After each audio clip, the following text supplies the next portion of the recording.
Hello everyone, welcome back to Sawdust and Circuits. Today is a bit of a weekly update, but also kind of its own category. We're talking about enclosures, and why they actually matter. Now most people think enclosures just protect your project, but they also protect everything else from your project. And when you think about it, you're often only a few millimeters of plastic away from some pretty serious voltage. Alright, before this turns into a safety seminar, let's look at some builds. First up, we have these sloped enclosures. I landed somewhere between 30 and 40 degrees. And as you can see, these are a great option to enclose controllers. Anything with a screen and an input device is great on a slope.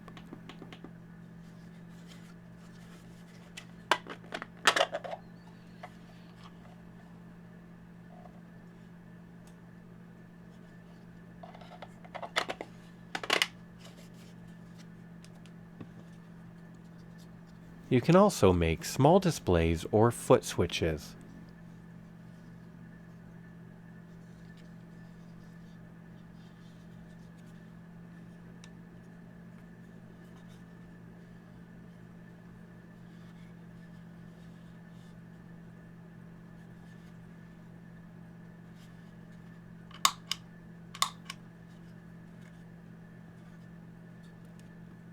And this is a earlier design. This one allowed for a Arduino Nano board, an OLED screen, and an encoder with switch.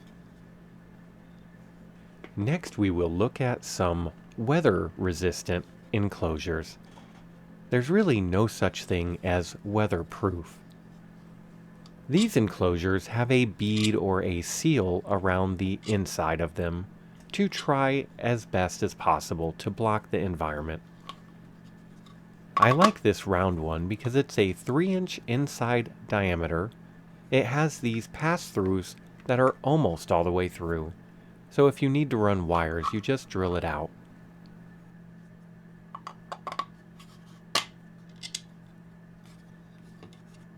Now this one is a 3-inch by 4-inch enclosure, and it also features a weather-resistant seal. For these I just used self-tapping screws, since they're unlikely to be opened multiple times. Let me know what you guys think about these enclosures, and whether you would use something like this.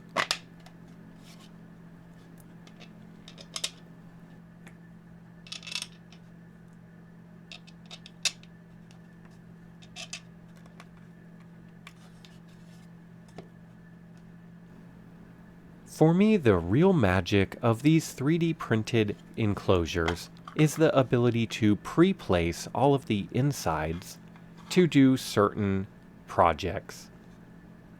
Like here we have a small enclosure with a Arduino Nano, an OLED screen, and an encoder.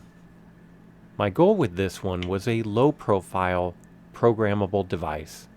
And as you can see, it has a Type-C access right on the side, discreet enough not to be noticed by an end user, but still there for flashing and programming. Now you're probably thinking none of these are even wired, so let's take a look at this one. I believe this also has a Nano, an OLED, and an encoder. Here we have tic-tac-toe. I believe the program was supposed to say winner upon a line being formed. But as I play with this, I realize that this program was very primitive.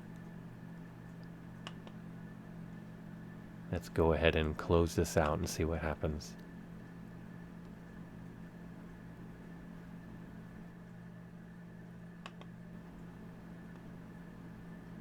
And it just goes back to the home screen when you win.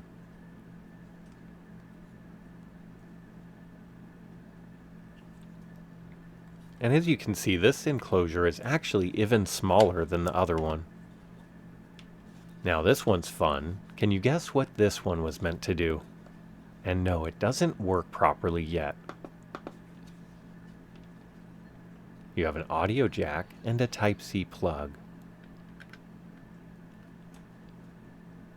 Yep, if I ever get this one working, this will be a very fun project.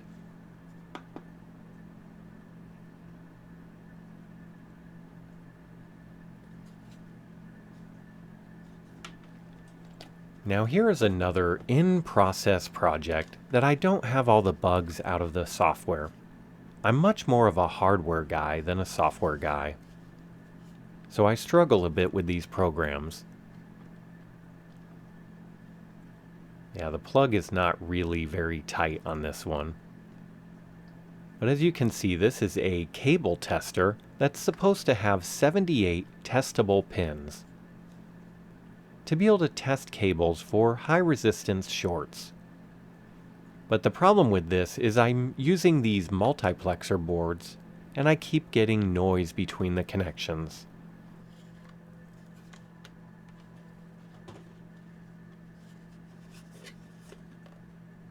Here's what the inside of this looks like. As you can see, I have multiple multiplexer pins giving me 78 testable nets.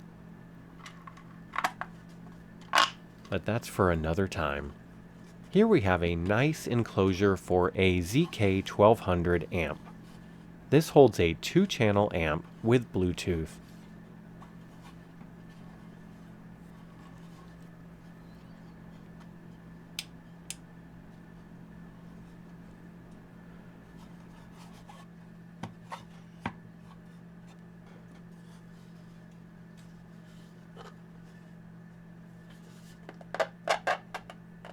As you can see, this enclosure has a mega board. Go ahead and subscribe if you like these types of projects.